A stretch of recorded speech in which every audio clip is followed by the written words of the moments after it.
দরজায় কড়া নাড়ছে ICC champions trophy 2025।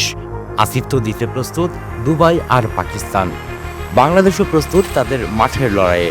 ইতিমধ্যে টাইগারদের জার্সি উন্মোচনও হয়ে গেছে। আইসিসির বিধিনিষেধ বা গাইডলাইন মেনেই জুলাই বিপ্লবের থিম বা প্রতিকৃতি নয়, থাকছে লাল সবুজের অভয়াম আর বাঘের প্রতিচ্ছবি। সেই সাথে কোটেড ফেব্রিক আর স্পেশালাইজড লোগো, সাথে সোনালি রঙের ছোঁয়া।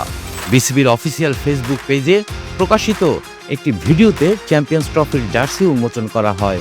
জার্সি উন্মোচনের ভিডিওতে দেখা গেছে বাংলাদেশের অধিনায়ক Najmul Hossain Shanto, pacer Nahid Rana, Taskin Ahmed, leg spinner Rishad Hossain সহ স্কোয়াডে থাকা 15 ক্রিকেটারকেই।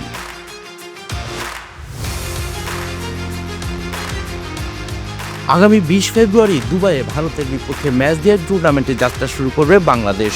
এরপর 24 ফেব্রুয়ারি নিউজিল্যান্ড এবং 27 ফেব্রুয়ারি স্বাগতিক পাকিস্তানের বিপক্ষে ম্যাচ দিয়ে গ্রুপ পর্ব শেষ করবে নাজমুল হোসেন শান্তর দল।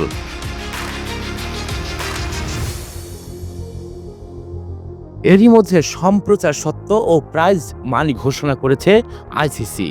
বৈশ্বিক এই আসরটি সরাসরি টিভিতে দেখা যাবে 12টি দেশ ও অঞ্চল থেকে। এছাড়া প্রথমবারের মতো কোনো আইসিসি ইভেন্ট ডিজিটাল প্ল্যাটফর্মে সম্প্রচার হতে যাচ্ছে। ডিজিটাল প্ল্যাটফর্মে মোট 16টি ফিডে 9টি ভাষায় এবারের টুর্নামেন্টের ম্যাচগুলো উপভোগ করতে পারবেন দর্শকরা। অর্থ পুরস্কারের নতুন উচ্চতায় এবারের আইসিসি চ্যাম্পিয়ন্স ট্রফি, কারণ এবারের পুরস্কারের পরিমাণ আগের তুলনায় বেড়েছে 53%। এবারে আসরে প্রতিটি ম্যাচ গুরুত্বপূর্ণ, কারণ শুধু জয়ী দলই নয়, অংশগ্রহণকারী প্রত্যেকটি দলই পাবে অর্থ পুরস্কার।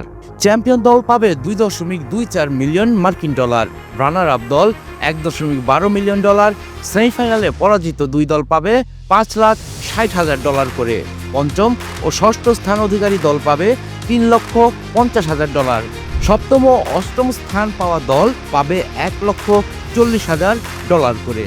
প্রতিটি দলই অংশগ্রহণের জন্য পাবে $1,25,000। ক্রিকেট প্রেমীদের জন্য চ্যাম্পিয়ন্স ট্রফি নিঃসন্দেহে এক উত্তেজনাপূর্ণ মুহূর্ত হতে চলেছে। এখন দেখার বিষয়, কে জিতে নেয় 2025 সালের শিরোপা। Rafiqul Islam, sports desk, Quraish news.